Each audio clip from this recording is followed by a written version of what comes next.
নবী করিম সাল্লাল্লাহু আলাইহি ওয়াসাল্লাম ছিলেন সর্বোত্তম আখলাকের অধিকারী। তার অনুপম আখলাক, মানুষের সাথে তার আচার ব্যবহার, অসহায় দুঃখ দুর্দশাগ্রস্ত মানুষের পাশে দাঁড়ানো, অন্যায়ের বিরুদ্ধে প্রতিবাদ, এগুলোর ক্ষেত্রে তিনি ছিলেন বেনজির। তিনি কখনোই কারো কোনো আচরণে কষ্ট পেলেও সেটার প্রতিশোধ নিতেন না। হাদিসের মধ্যে এসেছে, মান তাকামা রাসূলুল্লাহ সাল্লাল্লাহু আলাইহি ওয়াসাল্লাম আলি নাফসিহি কত্তু। তিনি নিজের জন্য কখনোই প্রতিশোধ গ্রহণ করেননি। আরও এসেছে, ওয়ালা ইয়াজজি বিসাইয়্যাতি মিসলাহা ওয়ালাকিন ইয়াফু ওয়া ইয়াসফাহু। তিনি মন্দাচারীর প্রতিশোধ না নিয়ে তাকে মাফ করে দিতেন। স্বামীদেরকে তাদের স্ত্রীদের প্রতি সর্বোত্তম আচরণের নির্দেশ দিয়েছেন, বিভিন্নভাবে এই বিষয়টির গুরুত্ব তুলে ধরেছেন। তো এই রসুল করিম সাল্লাল্লাহু আলাইহি ওয়াসাল্লামের ব্যাপারেই অপবাদ আরোপ করা হচ্ছে, তিনি নাকি উম্মুল মুমিনিন সাউদা রাদিয়াল্লাহু আনহার উপর জুলুম করেছেন, তার সাথে নির্দয় আচরণ করেছেন, অমানবিক আচরণ করেছেন। ঘটনা কি? ঘটনা হলো, এ বিষয়ে তাফসিরে ইবনে কাসির থেকে একটি বর্ণনা পেশ করা হয়, যার সার কথা হলো, নবীজি সাল্লাল্লাহু আলাইহি ওয়াসাল্লাম হযরত সাউদা রাদিয়াল্লাহু আনহার কাছে তালাকনামা পাঠালেন। তো তিনি ততদিনে বৃদ্ধা হয়ে গিয়েছিলেন। তিনি দেখলেন এই অবস্থায় যদি তার নবীজির ঘর ছাড়তে হয় তাহলে এটা তার জন্য অনেক কষ্টের। পেরেশান হয়ে নবীজি যে পথ দিয়ে হযরত আয়েশার কাছে যান সেই পথে বসে গেলেন।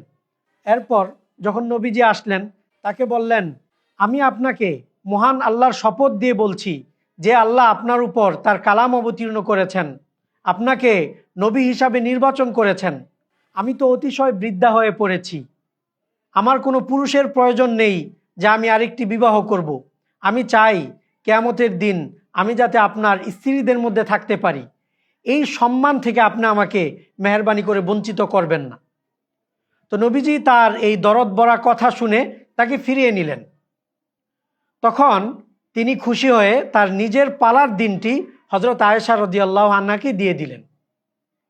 তো এই হলো ইবনে কাসিরের বর্ণনা।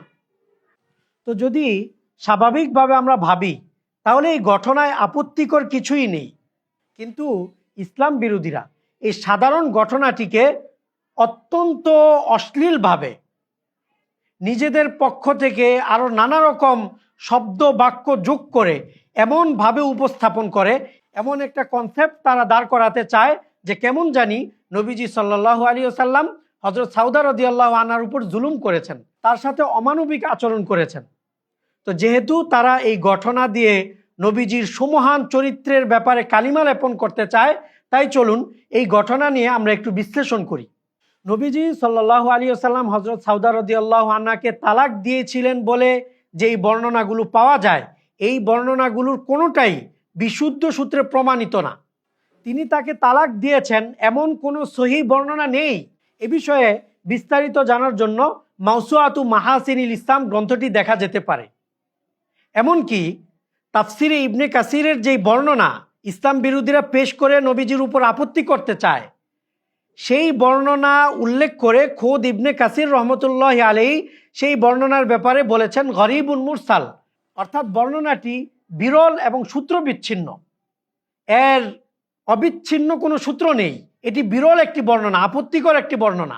তো নাস্তিকরা নবীজির উপর আপত্তি করার জন্য ইবনে কাসির থেকে এই বর্ণনাটি তো নিচ্ছে, কিন্তু এরপরেই ইবনে কাসির যেই মন্তব্যটা করেছেন সেটা তারা দেখছে না, বা দেখেও সেটাকে এড়িয়ে যাচ্ছে, কারণ সেই মন্তব্য সামনে আনলে তো তাদের স্বার্থ হাসিল হবে না।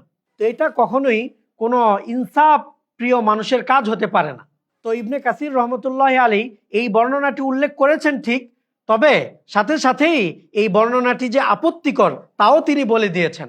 এছাড়াও এই বিষয়ক অন্যান্য আরও কিছু বর্ণনা পাওয়া যায়, যেগুলোর কোনোটির মধ্যে কোনো মিথ্যুক বর্ণনাকারী আছে, কোনোটি সূত্র বিচ্ছিন্ন। তো এই বিষয়ে বিস্তারিত দেখার জন্য মাওসুআতু মাহাসিনিল ইসলাম গ্রন্থটি দেখা যেতে পারে। এরপর আরও কিছু বর্ণনা আছে যেগুলো থেকে প্রতীয়মান হয় যে নবীজি তাকে তালাক দেওয়ার ইচ্ছা করেছিলেন। তো এই সংক্রান্ত বর্ণনাগুলো সঠিক না। এ বিষয়েও মাওসুআতু মাহাসিনিল ইসলাম গ্রন্থটি দেখা যেতে পারে। হ্যাঁ, বিশুদ্ধ বর্ণনায় যেটা পাওয়া যায় সেটা হলো হযরত সাউদা রাদিয়াল্লাহু আনহা আশঙ্কা করতেন যে নবীজি তাকে তালাক দিবেন। তো এটা ছিল নিছকই তার একটা আশঙ্কা। নবীজি বাস্তবে তাকে তালাক দেননি, তালাক দেওয়ার কথা চিন্তাও করেননি। তো এখন কথা হলো, তিনি আশঙ্কা কেন করছিলেন? তো আশঙ্কা করছিলেন যেহেতু তিনি অতিশয় বৃদ্ধা হয়ে পড়েছিলেন, তার বয়স তখন অনেক হয়ে গিয়েছিল। তো এই জন্য তিনি ভাবলেন নবীজি আবার তাকে তালাক দিয়ে দেন কিনা। তাই তিনি নিজে থেকেই আগে বেড়ে নবীজি সাল্লাল্লাহু আলাইহি ওয়াসাল্লামকে বললেন, আমি আমার পালার দিনটি আয়েশাকে দিয়ে দিলাম। তো এটা ছিল হযরত সাউদা রাদিয়াল্লাহু আনহার ইনসাফ। তিনি একটি প্রস্তাব নবীজিকে করেছেন, নবীজি সেটা মেনে নিয়েছেন। আর এটা তো সর্বজন স্বীকৃত যে নবীজি সাল্লাল্লাহু আলাইহি ওয়াসাল্লাম তার স্ত্রীদের সাথে অত্যন্ত ভালোবাসাপূর্ণ এবং হৃদ্যতাপূর্ণ আচরণ করতেন। কারো হক নষ্ট করা তো দূরের কথা, কাউকে কখনো কষ্টও দেননি। তিনি তার স্ত্রীদের মধ্যে সবসময় সব কিছুতে সমবন্টন করতেন। সফরে বের হলে লটারি দিতেন, যার নাম উঠত তাকে নিয়ে সফরে বের হতেন। তো এই ছিল নবীজির তার স্ত্রীদের সাথে আচরণ। তো সেখানে তিনি হযরত সাউদা রাদিয়াল্লাহু আনহার উপর জুলুম করেছেন বা তার সাথে অমানবিক কোনো আচরণ করেছেন, এটার প্রশ্নই আসে না। একথা যারা বলে তারা আসলে নবীজির সিরাত, নবীজির স্ত্রীদের সাথে তার আচরণ কেমন ছিল এ বিষয়ে কিছুই জানে না। তাছাড়া হযরত সাউদা রাদিয়াল্লাহু আনহাকে নবীজি যখন বিবাহ করেছিলেন তখন এটা ছিল হযরত সাউদার প্রতি নবীজির অনুগ্রহ। সাউদা রাদিয়াল্লাহু আনহা তার স্বামীর সাথে হাবশায় হিজরত করেছিলেন। এরপর হাবশা থেকে ফিরে আসার পর যখন তার স্বামী সাকরান ইবনে আমরের ইন্তেকাল হয়ে গেল, তখন আশঙ্কা ছিল যে হযরত সাউদার সম্প্রদায় তাকে আবার কুফুরিতে ফিরিয়ে নিয়ে যায় কিনা। এই জন্য নবীজি তাকে আশ্রয় দেওয়ার জন্য তাকে বিবাহ করেছিলেন। তখন তার বয়স নবীজির থেকেও বেশি ছিল।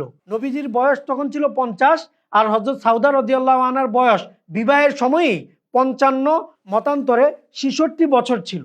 তো নবীজি তো হযরত সাউদা রাদিয়াল্লাহু আনহাকে বিবাহই করেছেন তাকে অনুগ্রহ করে। এরপর সারা জীবন তার সাথে সুন্দরভাবে কাটিয়েছেন। তার সাথে অন্যায়, অমানবিক, নির্দয় কোনো আচরণ করেছেন এমন কোনো প্রমাণ কেউ দেখাতে পারবে না। অতএব নবীজি সাল্লাল্লাহু আলাইহি ওয়াসাল্লাম হযরত সাউদা রাদিয়াল্লাহু আনহাকে তালাক দিয়ে তার উপর জুলুম করেছেন, তার সাথে অমানবিক, নির্দয় আচরণ করেছেন, এ জাতীয় কথাবার্তা যারা বলে তারা মানুষের সামনে বাস্তব বিষয়ের উপস্থাপন নয়, বরং মানুষকে বিভ্রান্ত করার জন্যই এ জাতীয় কথাবার্তা বলে থাকে। আল্লাহ তাআলা এ সকল লোকদের থেকে আমাদের সবাইকে হেফাজত করুন। আমিন। ওয়া আখিরু দাওয়ানা আনিল হামদুলিল্লাহি রাব্বিল আলামিন।